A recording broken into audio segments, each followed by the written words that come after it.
Hello YouTube watchers, আজ TSR তরফ থেকে best 12টা English dub one season anime present করছি। আমরা সবাই অ্যানিমে দেখতে পছন্দ করি, কিন্তু অ্যানিমে বেশি বড় বা লেভেল না থাকায় দেখা হয় না। এর জন্য 12টা best English dub one season anime for you guys. একটা গুরুত্বপূর্ণ জিনিস, এই অ্যানিমেতে যে লিস্টিংগুলো করা হয়েছে নাম্বার ওয়াইজ, এগুলো টোটালি র্যান্ডম, মানে ওয়ার্স্ট টু বেস্ট এরকম ভাবে লিস্টিংটা করা হয়নি।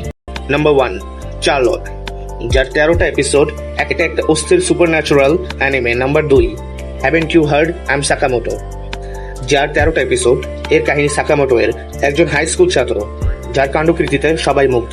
নাম্বার 3, ডোরোরো, যার 24টা এপিসোড, একটা ছেলে নিজের অঙ্গ প্রত্যঙ্গ ডিমনদের মেরে ফিরে পাচ্ছে এবং তার সাথে ছোট্ট একটা বাচ্চা। এখন দেখা যাবে তাদের অ্যাডভেঞ্চারে কি হয় তাদের সাথে। Number 4, sacrificial princess and the king of the beast, 24টা এপিসোড, একটা মেয়েকে বলি দেওয়ার জন্য একটা বিস কিং এর সামনে আনা হয়, কিন্তু মেয়ের আচরণ দেখে বিস কিং তাকে তার রানী বানানোর সিদ্ধান্ত নেয়। এখন দেখা যাক তাদের প্রেম কাহিনীর কি পরিণতি হয়।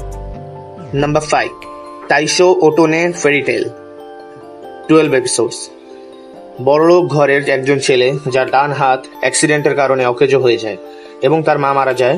সবাই তাকে দোষারোপ করে এবং তাকে দূরে গ্রামে একলা বাঁচার জন্য রেখে দেয়। ছেলেটার বাবা তার জন্য এক বউ নিয়ে আসে তার খেয়াল রাখার জন্য। অ্যানিমেতে তাদের মধ্যে সম্পর্ক দেখানো হয়। Number 6, one of my favourite anime, my love story with Yamada kun at level 999, যার 13টা episode. Trust me, one of the best romance anime, এবং অ্যানিমেটা হিন্দিতে available. Number 7, my love story, 24 episodes, একটা ছেলে লম্বা চওড়া, একটু ভয়ানক দেখতে, এবং তার হ্যান্ডসাম ফ্রেন্ড আর একটি মিষ্টি সুন্দর মেয়ে, তিনজনের লাভ ট্রায়াঙ্গেলের একটা কাহিনী যা আপনাদের অনেক ভালো লাগবে। Number 8, terror in residence, 11 episodes, দুইটা স্মার্ট ছেলে যাদের উপর ছোটবেলায় এক্সপেরিমেন্ট হয়েছে, তারা এখন তাদের প্রতিশোধ নিতে জাপানে বিভিন্ন জায়গায় বুম ব্লাস্ট করছে। It is a must watch anime.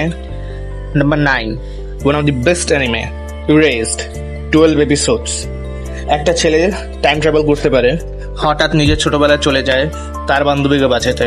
It's a really a must watch anime. Number 10, তোমাচা নিজে গার্ল, 13 এপিসোডস, একটা মেয়ে যে তার ছোটবেলার বন্ধুকে ভালোবাসে কিন্তু তাকে বলতে পারছে না। তাদের লাভ স্টোরি কি হ্যাপি এন্ডিং পাবে? জানতে হলে দেখতে হবে তোমাচা নিজে girl. Number 11, Parasite the Maxim, 12 episodes, একটা ছেলের হাতে প্যারাসাইট আটকায়, এতে সে সুপার ন্যাচারাল পাওয়ার পায়। এরপর সে এবং তার প্যারাসাইট মিলে জাপানের মানুষদের বাঁচায়। এটাও একটা must watch anime. The last anime on the list, number 12, the millionaire detective, balance unlimited, 11 episodes, একজন মিলিয়নিয়ার তার মায়ের মৃত্যুর সত্য জানতে চায়, এর জন্য সে ডিটেকটিভ হয় এবং তার সাথে তার partner. That's it, 12 best English dub one season anime. Hopefully আপনাদের এই লিস্ট পছন্দ হবে। So please like, share and subscribe to T extra.